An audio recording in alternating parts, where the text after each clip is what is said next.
Hi అండి, అందరికీ నమస్తే.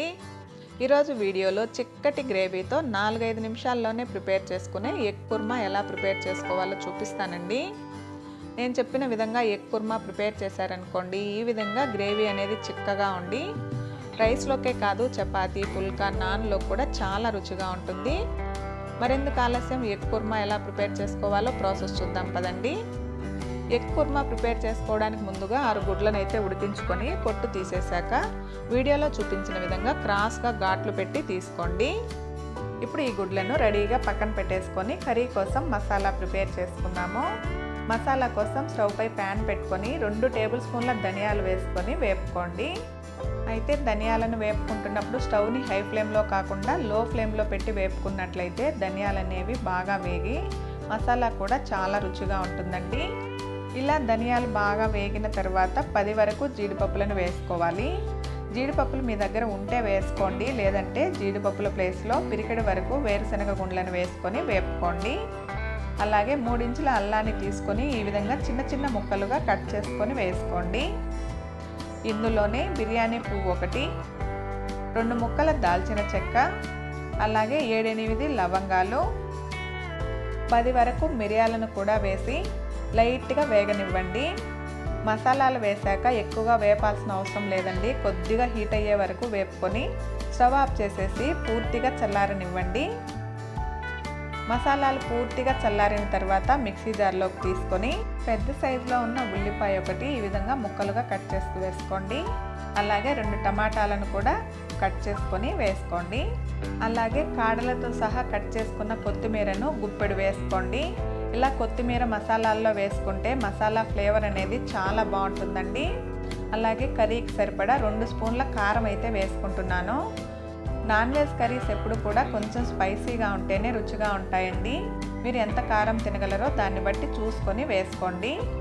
ఇందులోనే 1/2 స్పూన్ పసుపు, 1 ఫుల్ స్పూన్ వరకు అల్లం వెల్లుల్లి పేస్ట్ని కూడా వేసుకొని అవసరమైతే కొద్దిగా నీళ్ళను వేసుకుంటూ మెత్తటి పేస్ట్ లాగా మిక్సీ పట్టుకోవాలి. చూడండి, ఎంత మెత్తగా వీలైతే అంత మెత్తగా ఫైన్ పేస్ట్ లాగా మిక్సీ పట్టి పక్కన పెట్టుకోండి. ఇప్పుడు స్టవ్ పైన పెనం పెట్టుకొని 1 స్పూన్ ఆయిల్లో కొద్దిగా ఉప్పు, పసుపు వేసుకొని ఆయిల్లో కరిగించుకున్నాక మనం ఘాట్లు పెట్టి పక్కన పెట్టుకున్న గుడ్లను ఇందులో వేసుకొని కొద్దిగా వేపుకోండి. ఇలా మనం ముందుగా ఉప్పు, పసుపు వేసిన ఆయిల్లో గుడ్లను వేపుకున్నట్లయితే కర్రీ ప్రిపేర్ చేసినప్పుడు గుడ్లు అనేవి చప్పగా లేకుండా తింటున్నప్పుడు కమ్మగా ఉంటాయండి. ఇలా పైనున్న పొర మొత్తం బాగా వేగిన తర్వాత వీటిని ప్లేట్లోకి తీసుకొని పక్కన పెట్టేసుకోండి. ఇప్పుడు ఇదే ప్యాన్లోనే 3 టేబుల్ స్పూన్ల వరకు ఆయిల్ వేసుకోండి. ఎగ్ కర్రీకి కొద్దిగా ఆయిల్ ఎక్కువగానే పడుతుందండి, చూసుకొని వేసుకోండి. ఆయిల్ హీట్ అయ్యాక పోపు దినుసులను వేసుకోవాలి. పోపు దినుసుల్లో ఆవాలు, పప్పులు, అలాగే 2 ఎండుమిర్చిని వేసుకుంటే సరిపోతుందండి. ఇప్పుడు పోపు బాగా వేగనివ్వండి. పోపు ఈ విధంగా వేగిన తర్వాత 2-3 రెమ్మల కరివేపాకు, 3-4 పచ్చిమిర్చిని నిలువు కట్ చేసి వేసుకోండి. ఇప్పుడు ఈ పచ్చిమిర్చి కూడా లైట్గా వేగనివ్వండి. ఇలా పచ్చిమిర్చి వేగిన తర్వాత మిక్సీ పట్టి పక్కన పెట్టుకున్న మసాలా మొత్తాన్ని కూడా పోపులో వేసుకొని మసాలాలు పచ్చి వాసన పోయి ఆయిల్ పైకి తేలే వరకు స్టవ్ని సిమ్లో పెట్టి 1 నిమిషం ఫ్రై అవ్వనివ్వండి. చూడండి, ఈ విధంగా ఆయిల్ మొత్తం పైకి తేలే వరకు ఫ్రై చేసుకోవాలి. ఇప్పుడు గ్రేవీ కోసం ఒక చిన్న గ్లాస్లోకి మసాలాలు మిక్సీ పట్టిన జార్లోకి నీళ్లను తీసుకొని ఆ మసాలా నీళ్ళైతే కర్రీలో వేసుకుంటున్నానండి. మీరు కావాలంటే నార్మల్ వాటర్ని కూడా గ్రేవీకి సరిపడా వేసుకోండి. ఇప్పుడు కర్రీలో మీ రుచికి సరిపడా ఉప్పును వేసుకోండి. ఎక్కడా కూడా మనం ఉప్పు వేయలేదండి. ఈ స్టేజ్లో రుచికి సరిపడా ఉప్పును వేసుకొని గ్రేవీలో కలిసేలా కలుపుకున్నాక ఫ్రై చేసి పక్కన పెట్టుకున్న గుడ్లను ఈ గ్రేవీలో వేసుకొని ఒక 2 నిమిషాలు ఉడికించుకోవాలి. ఇలా గుడ్లను గ్రేవీలో ఉడికిస్తున్నప్పుడు స్టవ్ని సిమ్ టు మీడియం ఫ్లేమ్లో అడ్జస్ట్ చేసుకుంటూ ఒక 2 నిమిషాలు ఉడికిస్తే సరిపోతుందండి.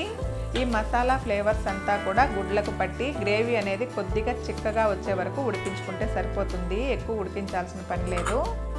ఇలా ఒక 2 నిమిషాలు ఉడికించుకున్నాక చూస్తే చూడండి, ఆయిల్ మొత్తం పైకి తేలి గ్రేవీ అనేది చిక్కబడింది. ఇప్పుడు పైనుండి కొద్దిగా కొత్తిమీర చల్లి మరొక నిమిషం ఉడకనివ్వండి. అంతే. ఇప్పుడు స్టవ్ ఆఫ్ చేసుకొని కొత్తిమీరతో గార్నిష్ చేసుకుంటే చిక్కటి గ్రేవీతో ఎగ్ కుర్మా రెడీ అయింది.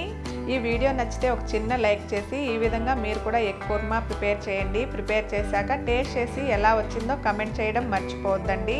అలాగే ఇలాంటి సింపుల్ రెసిపీస్ కోసం మన ఛానల్ని లైక్ చేయండి, షేర్ చేయండి, సబ్స్క్రైబ్ చేసుకొని పక్కనే ఉన్న బెల్ ఐకాన్ని యాక్టివేట్ చేసుకోండి.